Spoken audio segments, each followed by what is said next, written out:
Hi, this is Ava from Soul GPS. Welcome. In today's video, what I wanted to talk to you about is address a question actually that I was asked by one of my Polish viewers, which deals with narcissism and infidelity. Her question was basically, what's up with these narcissists, right? Do they always cheat? Is it always like that? Can I expect that the person that I'm dating, that I'm discovering all of these narcissistic tendency, and can I expect that sooner or later they're going to find somebody else that I'm going to have to go through the pain of dealing with infidelity and betrayal? And my short answer to her really good, intriguing question is, I don't know. I wish I had a definite answer, but I don't know. I think that there are people for whom this will absolutely apply. And then there are those people who are maybe a little bit on the lighter narcissism scale, where we're not looking at full-on NPD or even worse, sociopathy, psychopathy.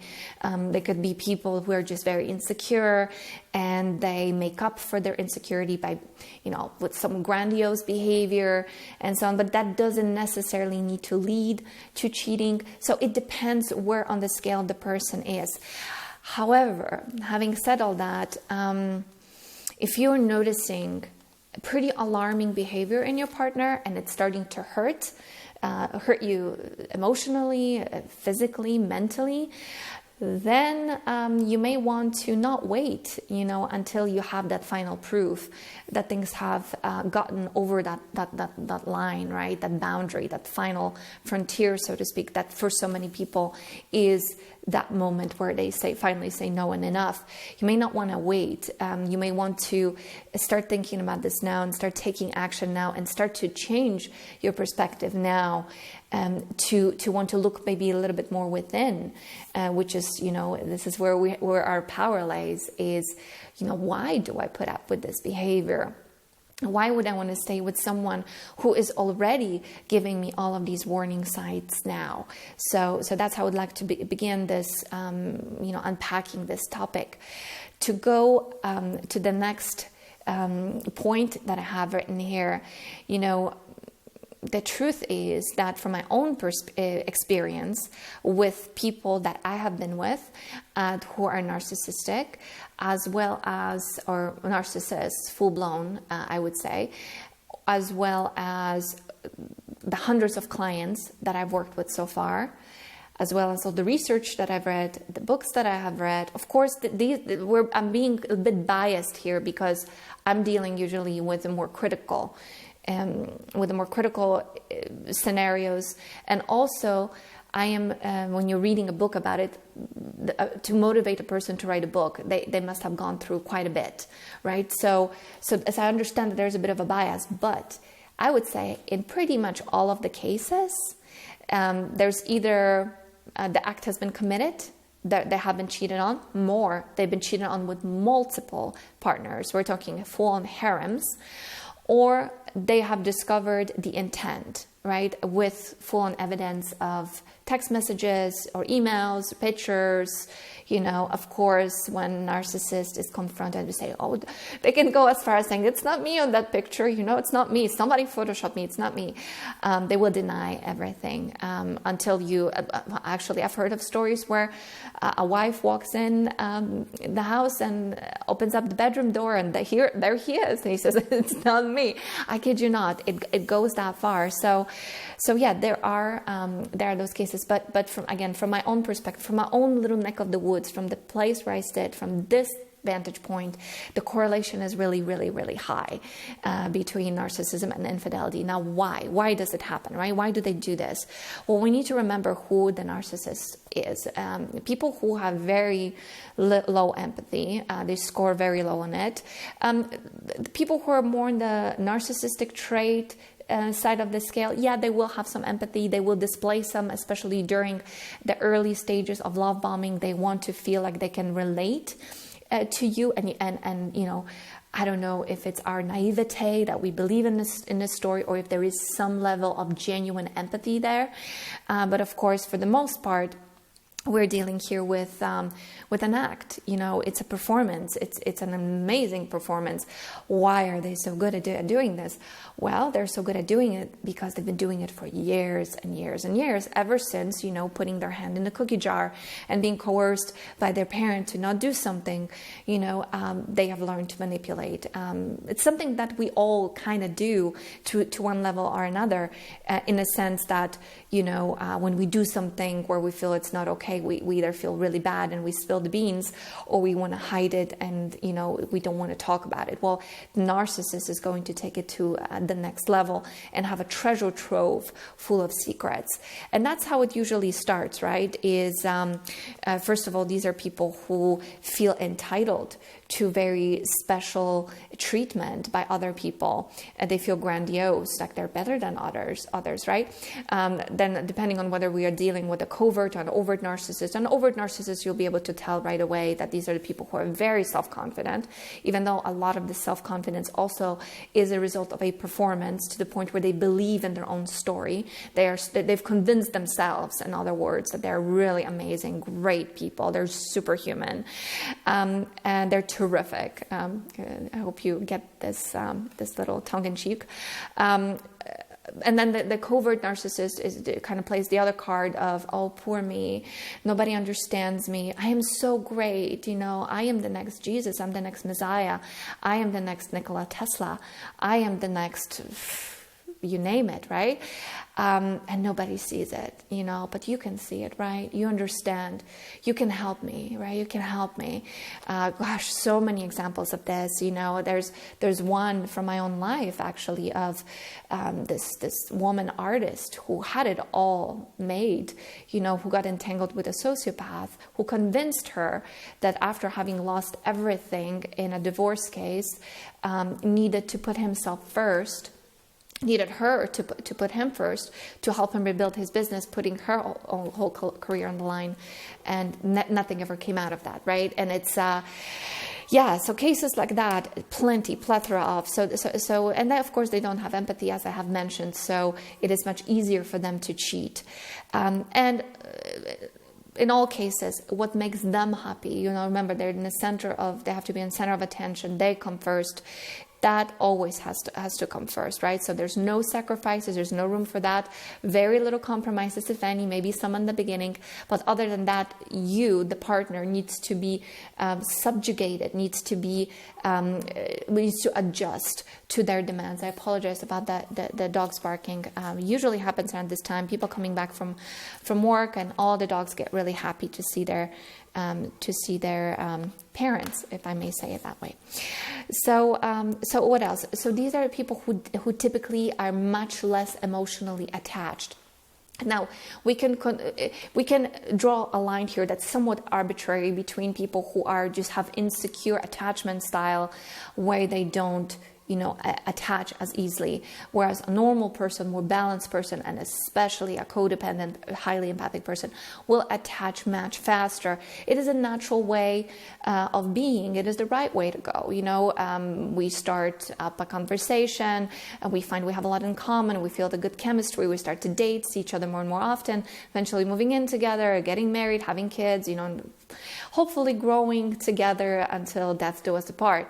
Very rare, these days, but it does happen. But you have to have the right partner who is on the same page with you from a moral standpoint, from a obligatory responsibility standpoint, who has similar approach and set of values towards life, and who wants the same thing, right? Who wants to have true partnership, who is honest, who is not afraid to talk about difficult topics, and you can comfortably check in with each other constantly on a constant basis and march together in the same direction.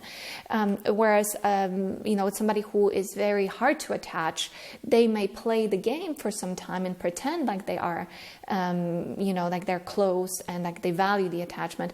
But most narcissists, especially if they're more on the sociopathic, psychopathic scale, they feel nothing for their spouse, and they do all of this for show, especially the communal narcissist, right? Person whose image and reputation is wholly dependent on what they do and how they show themselves, and what kind of visual portrayal of their familial situation they show off to the world. Oh, that was a tangled sentence, but you understand what I'm saying here, right? So they are not attached. It's much easier for them to cheat because there's no emotional involvement. So they can, you probably have heard oftentimes, like you see this in movies a lot. Oh, honey, it was just sex. I still love you. It meant nothing, right? It meant nothing. If that meant nothing, then nothing means really anything to them, because in general, it's like how you do anything is how you do everything. So the other reason why they do this and why they're so likely to cheat is they have this constant need for social validation, for admiration. They get their supply that way, and sex is a powerful fuel for them. I actually made a video on narcissists and sex. I'm going to link this. I'm going to write this down here for myself. I'm going to link this down for you guys, so you can actually quickly access it from the section below the video. What else? They also have poor communication skills. So we know how difficult it is to talk about intimate topics for everyone, because so much is at stake, so much is on the line. Where with their treasure trove of secrets and secret life, they have amassed so much already, so many stories, so many things that they may even feel ashamed of to some degree. Cluster B personality disorders are shame-based. After all, we're dealing here with toxic shame that goes way back in the past, but there are things that they simply don't want to reveal because they feel bad about it. So they don't have really any interest in talking about their infidelities or their second, third, fourth life that they live behind the curtain to their partner, because of what this may imply. They're not perfect. Now you have a reason to prove them wrong, which in general, they usually always win the arguments, right? They exhaust you to the point where you give up and you surrender and say, that's it, I'm done, because they draw their fuel from that. Another video I made on the word salad, which you can check out. I will also link it down below, which talks a little bit more about that strategy and how they use it. So they're very bad communicators, and they would rather not say things. And also they live in their own reality, right? So they could very easily imagine that even though they're the ones who are not trustworthy, they will project that onto the partner and believe that the partner is the one who cannot be trusted. And of course, you can always find evidence for anything if you try hard enough, right? And so, and especially with empathic people, if somebody keeps telling us a lie, eventually we may actually believe it. It's a strategy that's used often in politics and in marketing. You just keep repeating it until people buy it. It's the same with us. I remember one time when I admitted to one of my partners who was insanely jealous that I had a thing for my personal trainer, which I completely did not, but he kept repeating it so much over and over again. When I finally almost believed it, and I said, yes, I did, just to shut him up. So they can go to those extremes and do that. So bad communicators, they will believe they can't trust you, and eventually they will tell themselves, they make up a reason to cheat, so that they can get off on some pleasure, because they've been so mistreated at home, right? They can't trust their partner. They don't have the bond that they used to. I mean, they make up this stuff in their mind. They will even tell their new lover that is the case, how horrible their spouse is. And in a lot of cases, also I've heard some stories from that department. The truth is that the wife wasn't a bad person at all. She was the one who had to endure years of lies, mistreatment, criticism, and double life. And she eventually did shut down, because what else do you do, right? She tried to preserve the marriage, maybe and the reason I say she's because most of these episodes were with women, but I don't doubt that there are men here as well who've suffered from this. But, she wanted to keep it together for the children, or had some other reason. And therefore she had chosen to keep the marriage, but it was at the price of her own fulfillment in the relationship. So she shut down, sometimes even knowing that her spouse was, was not faithful to her, and just put up with it, right? There are those cases too.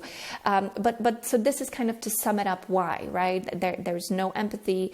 There's high levels of grandiosity, like the world owes this to me, right? I should be surrounded with a harem of men or women, have as many lovers as I can, because it's all about me. It's all about getting as much from this life as I possibly can, which on the side note makes me think of just, the overall narcissistic paradigm that's ruling our earth right now.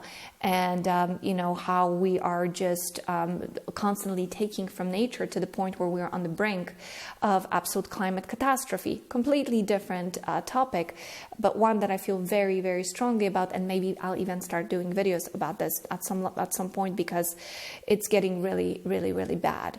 But it's the same thing. It's like I'm entitled. I can take. Nature owes me. The world owes me. People owe me. You owe me, right? So this entitlement has no bounds. Less emotional attachment. So it's easy for them to cheat that way. This constant need for sexual validation, for all sorts of validation. But again, sexual validation can be quite powerful, because they will feel that, they're so great. This is the place where you usually get that feedback. And you get it pretty immediately. And so this is a very potent area for getting that supply. It was an interesting research that I came across recently as I was doing some research for this video specifically, which is that there's been a study done. I'll try to find it in my history and link it as well. But there's been some study done which talks about how many narcissists really do think that they're way better than they are. I forgot how they were able to prove it, but the results of the research talked about that, the fact that, in so many cases, isn't it the true, how they just think they're so much better, but reality keeps proving them otherwise. And that is sort of the downfall of the covert narcissist, who keeps on climbing that Kilimanjaro, but keeps on sliding down the ice wall on a regular basis, because the world keeps proving to him or to her that they're not as good as they think. So it's a huge blow to the ego that then needs to be repaired by seeking, food supply from other people.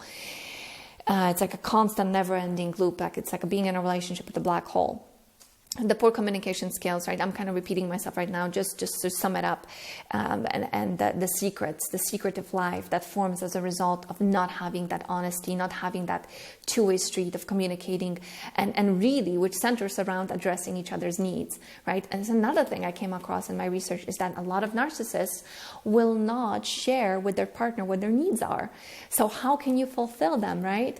And then they take the double standard stance, which is that, well, I'm not going to tell you my needs, so I'm not going to honor yours, and I don't want to hear them. So if you even try to communicate to them, this is what I need. I need affection. I need to spend time with you. I need us to talk more about X, Y, and Z. And I need to feel like I'm wanted.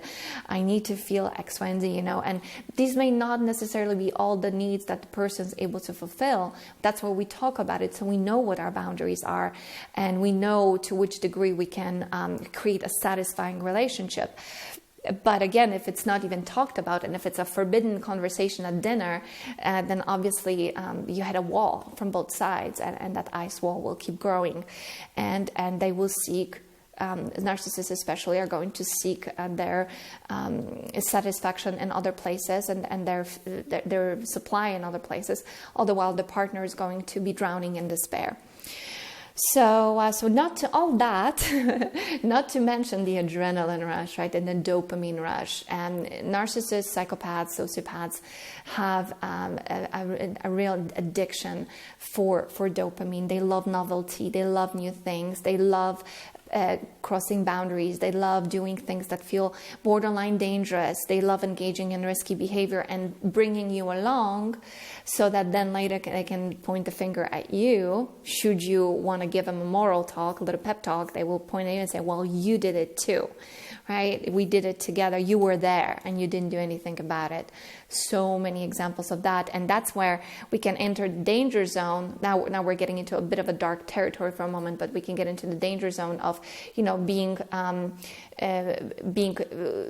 pulled along to commit a crime. And then, that opens a whole other Pandora's box, a whole other door to then starting to take on, in seeming self-defense or underlying that's the underlying motivation, maybe to protect yourself, because now you're like, oh my God, what did I just do? Right? But you can't quite come out of it, and because you're now sort of in a catch-22. On one hand, you have the law and wanting to be, maybe upfront and come clean, but on the other hand, you have the brainwashing and the threat that comes from the other side, right? The person can say, well, if you're going to say a word, I'm going to kill you.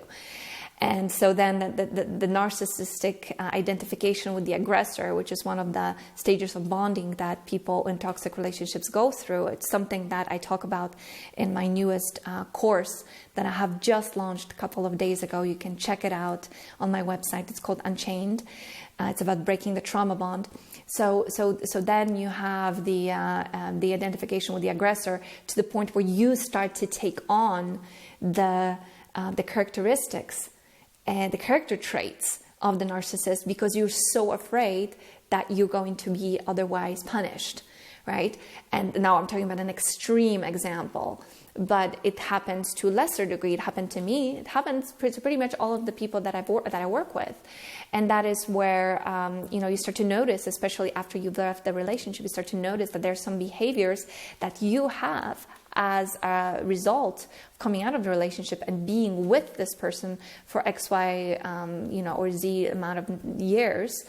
And you start to notice that you too have some of these behaviors. And that is something that could be used against you if you're still in a vulnerable position. That's why no contact is necessary for this. But it can be still exploited, because then that person can use guilt and shame you.